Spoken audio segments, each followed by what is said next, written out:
ما قولك فيما هو منسوب إليك من أنك متهم بجلب مادة بيضاء اللون تشبه المواد المخدرة بين قوسين الهيروين بغرض الإتجار بغير الأحوال المصرح بها قانونا؟ والله ما أعرفش أي حاجة عنها يا بيه. ما الذي حدث إذن وما هي ظروف ضبطك وعرضك علينا؟ كنت راجع من لبنان يا بيه، وقفوني في مطار القاهرة فتشوا الشنط، طلعوا الستة بتقول عليها مخدرات دي. متى وأين حدث ذلك؟ امبارح 4:30 الفجر تقريبا. وما سبب مناسبة تواجدك في الزمان والمكان سالف الذكر؟ لا مفيش، أنا كنت في بيروت في لبنان. من كان برفقتك آنذاك؟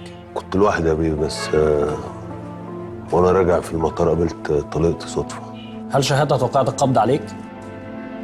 ما خدتش بالي الحقيقة. من قام بإلقاء القبض عليك؟ الشرطة، ضباط شرطة. هل يوجد علاقة أو خلافات بينك وبين من قام بإلقاء القبض عليك؟ لا ما أعرفوش، أول مرة أشوفه بالظبط.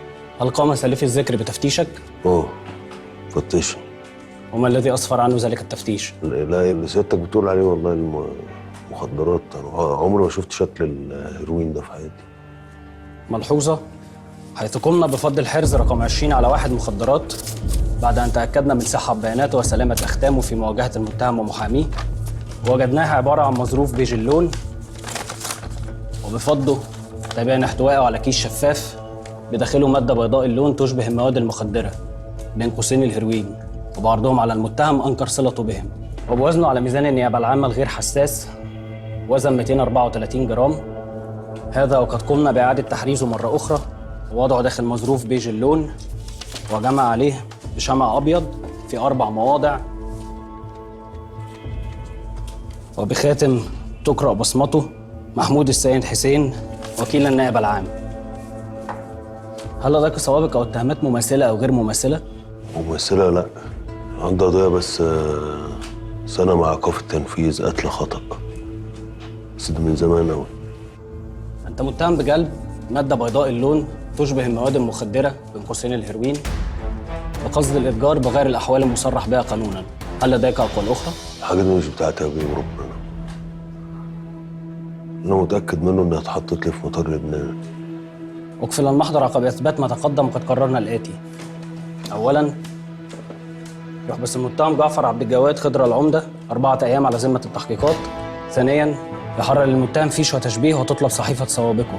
ثالثاً، يرسل الحرز رقم 20 على 1 مخدرات بعد أن تأكدنا من صحة بياناته وسلامة أختامه للمعمل الكيميائي لفحصه وتحليله وبيان عما إذا كان يحوي سمة مواد مخدرة من عدمه، على أن نوافق بتقرير مفصل يعرض علينا فور الانتهاء منه. رابعاً، يطلب المقدم صلاح العشري لجلسة تحقيق بتاريخ باكر.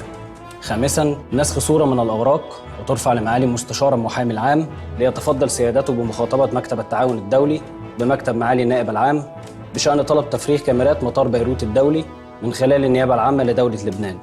سادساً، تقيد الأوراق بدفتر حصر التحقيقات. سابعاً، تدرج الأوراق ببرنامج العدالة الاجتماعية. ايه يا متر، ايه القرار؟ خدنا 4 أيام.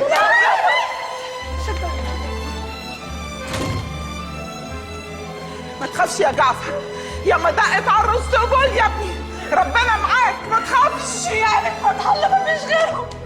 ايه حل القصه ده يا متر؟ لازم نسرع تفريغ كاميرات لبنان بسرعة، ولو الكاميرات دي طلعت مش جايبة حاجة والعياذ بالله هيبقى فيها إعدام. ولو القاضي طلع حنين هيديله مؤبد. اعدام ايه ولا مؤبد؟ ايه تفهم من بقك وتفهم ده قلب يا ست سوريا. محلوله باذن الله، محلوله يا متر ان شاء الله.